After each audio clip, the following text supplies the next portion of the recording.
पर 50% और टैरिफ बढ़ा दिया है, जिसके बाद अमेरिका की ओर से चीन पर कुल 104% टैरिफ लगाया गया है। यह फैसला चीन की तरफ से अमेरिका पर लगाए गए 34% टैरिफ के जवाब में लिया गया है।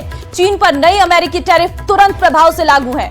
चीन ने इसका विरोध करते हुए जवाबी कार्रवाई की चेतावनी दी है और इससे पहले ट्रंप ने कहा था कि अगर चीन 8 अप्रैल तक अमेरिका पर लगाए गए 34% टैरिफ को नहीं हटाता है तो उस पर अतिरिक्त 50% टैरिफ लगाया जाएगा।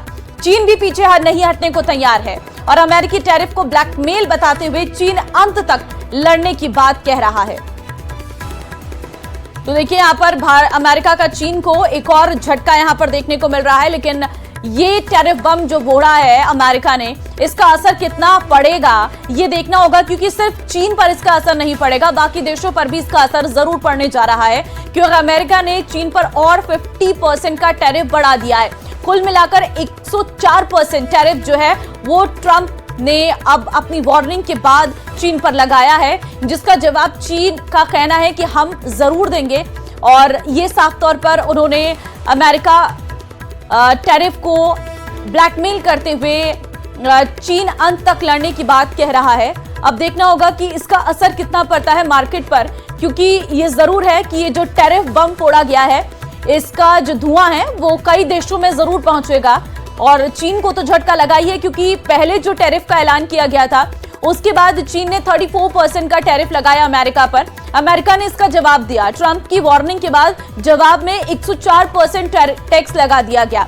अब इसका असर कितना पड़ेगा ये देखना होगा, लेकिन ये जो टैरिफ वॉर है वो लगातार जारी है, क्योंकि ट्रंप ने जिस तरीके से अलग अलग देशों पर अलग अलग टैरिफ लगाए हैं उसका असर कई देशों में देखने को मिल रहा है, क्योंकि बाजार में गिरावट हो रही है और बाजार में जो गिरावट है वो बरकरार है और इससे जो इन्वेस्टर्स हैं उन्हें बहुत बड़ा झटका लगता हुआ नजर आ रहा है। व्यापार में भी बहुत बड़ा असर इसका देखने को मिलेगा। देखिए भारतीय शेयर बाजार में इसका असर भी पड़ गया है, क्योंकि कमजोर शुरुआत हुई है। सेंसेक्स में 250 अंकों की गिरावट है। निफ्टी 22,400 के नीचे फिसल गया है। तो बड़ी खबर इस वक्त आपको दे रहे हैं, ट्रंप के टैरिफ का असर यह है कि बाजार लगातार गिरता जा रहा है और आज भी कमजोर शुरुआत हुई है। सेंसेक्स में 250 अंकों की गिरावट है। निफ्टी 22,400 के नीचे फिसला है। इससे आप अंदाजा लगाइए कि बाजार जो कल थोड़ा सा बढ़ गया था, कुछ अंकों की बढ़त देखने को मिली थी, आज वही असर है कि वही अंक गिर गए हैं। सेंसेक्स में 250 अंकों की गिरावट देखने को मिल रही है।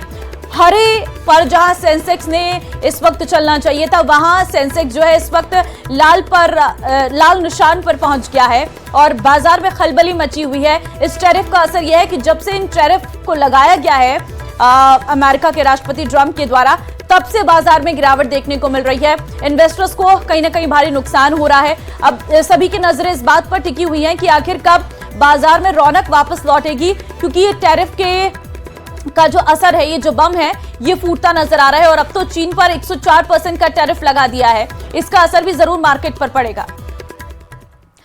उत्तर प्रदेश के लखनऊ में राजपूत समाज ने सपा सांसद रामजी लाल सुमन और समाजवादी पार्टी के खिलाफ जोरदार प्रदर्शन किया। राणा सांगा पर की गई विवादित टिप्पणी के बाद से राजपूत समाज में काफी नाराजगी है। विरोध करने वालों में महिलाएं भी शामिल हैं। ये रिपोर्ट देखिए। कि बाबर को लाया कौन? बाबर को इब्राहिम लोदी को हराने के लिए राणा सांगा लाया था। तो मुसलमान तो बाबर की औलाद हैं और तुम गद्दार राणा सांगा की औलाद हो। लखनऊ में राणा सांगा को लेकर दिए गए एसपी सांसद रामजी लाल सुमन के बयान के खिलाफ जमकर विरोध प्रदर्शन हुआ। इस प्रदर्शन में अखिल भारतीय क्षत्रिय महासभा के साथ साथ अन्य राजपूत संगठन भी शामिल हुए। आप देख सकते हैं कि समाजवादी पार्टी के मुखिया और उसके सांसद ने जो संसद में गुस्ताखी की है, उसके लिए पूरा हिंदुस्तान एकजुट है और जब तक वो माफी नहीं मांगेगा, हम लोग इसी तरह से समाजवादी पार्टी को उखाड़ कर फेंक देंगे उत्तर प्रदेश से। विरोध करने वालों में महिलाएं भी शामिल थी। राणा सांगा पर की गई विवादित टिप्पणी ने राजपूत समाज में गहरी नाराजगी पैदा कर दी है। क्षत्रिय संगठन ने एसपी सांसद को सदन से बर्खास्त करने की मांग की है। मांग ये है कि सांसद को, राज्यसभा सांसद को सदन से बर्खास्त किया जाए, अखिलेश यादव उसको पार्टी से बाहर करे, नहीं तो इसका खामियाजा अखिलेश यादव को भुगतना पड़ेगा। इस बीच प्रदर्शनकारियों की पुलिस से झड़प हो गई और कई लोगों को पुलिस ने हिरासत में लिया। एसपी सांसद रामजी लाल सुमन ने संसद में राणा सांगा को लेकर विवादित बयान दिया था, जिसके बाद से लगातार विरोध प्रदर्शन जारी है। रामजी लाल सुमन राणा सांगा के खिलाफ की गई टिप्पणी के लिए माफी नहीं मांगेंगे। समाजवादी पार्टी उनके खिलाफ कार्रवाई नहीं करेगी, तब तक क्षत्रिय संगठनों का ये प्रदर्शन समाजवादी पार्टी के खिलाफ जारी रहेगा। कैमरामैन गोपी गिरी के साथ Rajiv Pratap Singh, news 18 Lucknow. Bharatiya Janata party IT cell के इंचार्ज अमित मालवीय ने सोशल मीडिया पोस्ट में 2 टीएमसी नेताओं के बीच बहस होने का दावा किया है। उन्होंने सोशल मीडिया पोस्ट में व्हाट्सएप चैट शेयर कर दावा किया है कि 4 अप्रैल को 2 टीएमसी सांसदों के बीच चुनाव आयोग के मुख्यालय में सार्वजनिक रूप से झगड़ा हुआ। अमित मालवीय ने दोनों नेताओं के बीच एक व्हाट्सएप ग्रुप में तू मैं का स्क्रीनशॉट भी शेयर किया है और यह दावा किया है कि व्हाट्सएप ग्रुप टीएमसी सांसदों का है। पूरा मामला क्या है, इस रिपोर्ट के जरिए समझिए।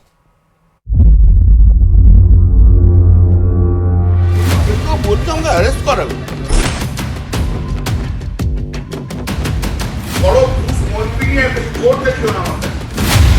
टीएमसी के 2 सांसदों के बीच ठनी। तुम क्या समझ रहे हैं? हम कोटा में नहीं आया है भाई, और उन्होंने अलग पार्टी छोड़ के नहीं आया। कल्याण बनर्जी वर्सेस कीर्ति आजाद। व्हाट्सएप पर फाइट, कौन रॉन्ग कौन राइट। बोलता हूँ अरेस्ट करो। क्या टीएमसी के 2 सांसदों के बीच वर्चस्व की लड़ाई चल रही है? ये सवाल इसलिए उठ रहे हैं क्योंकि बीजेपी नेता अमित मालवीय की ओर से एक वीडियो जारी किया गया है। इस वीडियो में दावा किया जा रहा है कि टीएमसी के 2 सांसद कल्याण बनर्जी और कीर्ति आजाद आपस में भिड़ रहे हैं। बीजेपी नेता अमित मालवीय की ओर से दावा किया गया है कि वीडियो 4 अप्रैल का है, जब टीएमसी के सांसद चुनाव आयोग के दफ्तर एक ज्ञापन देने पहुंचे थे। दावा किया जा रहा है कि पार्टी की ओर से जो निर्देश दिए गए थे उसका पालन न होने की वजह से दोनों नेता सार्वजनिक तौर पर आपस में भिड़ गए और बीच बचाव के लिए पुलिसकर्मियों को भी आना पड़ा। बीजेपी की ओर से दावा किया गया कि यह मामला जब ममता बनर्जी तक पहुंचा तो ममता नाराज हुई और उन्होंने दोनों नेता यानी कल्याण बनर्जी और कीर्ति आजाद को पद छोड़ने को कहा। बोलता हूँ अरेस्ट करो।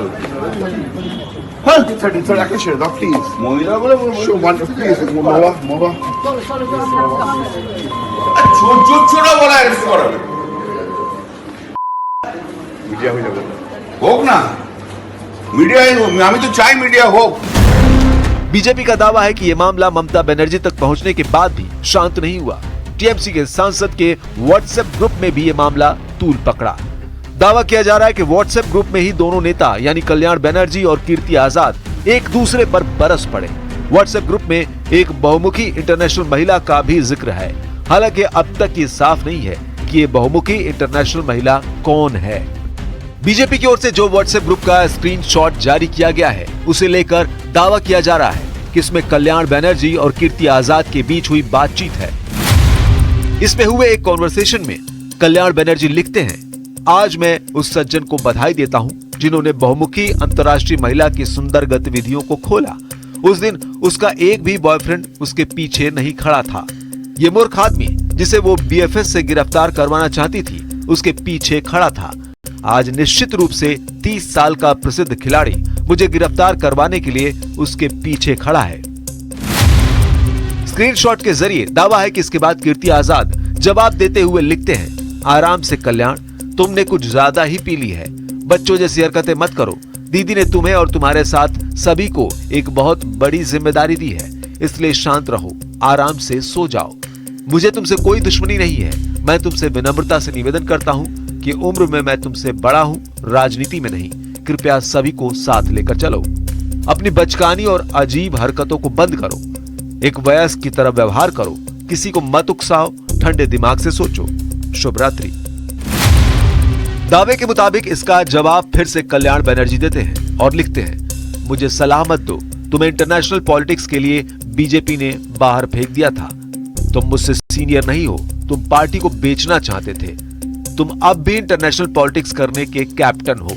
तुम्हारी लोकप्रियता इतनी है किंतु तुम क्रिकेट का चुनाव हार गए। मुझे तुम्हारी पावर देखने दो। मुझे गिरफ्तार करवाओ मेरे दोस्त, चिंता मत करो। मैं दुर्गापुर जाऊंगा और तुम्हें एक्सपोज करूंगा। इस पूरे विवाद पर बीजेपी सांसद शमीक भट्टाचार्य ने टीएमसी पर हमला बोलते हुए कहा कि टीएमसी के नेता ऐसे ही आपस में लड़ते हैं, जबकि टीएमसी के सीनियर एमपी सौगत राय ने कहा कि अगर दोनों नेताओं के बीच ये जुबानी जंग हुई है तो ये दुर्भाग्यपूर्ण है। ये जो मारा है ये कोई विपक्ष ने नहीं मारा, तृणमूल को मार दिया। तो यही तृणमूल कांग्रेस का टेस्ट कल्चर है, ऐसे ही तृणमूल है। ये पश्चिम बंगाल की जनता तो जान ही गया, अभी पूरा देश का लोग तृणमूल का ये बर्ताव देखेंगे। चुनाव आने वाला है, अभी टिकट लेकर देखिए कितना का मौत हो जाए। हम दुखी है, ये होना नहीं चाहिए। मैं नहीं जानता हूं कि सच में ये विवाद हुआ कि नहीं। अगर सच में ये हुआ तो ये दुखद बात होगा।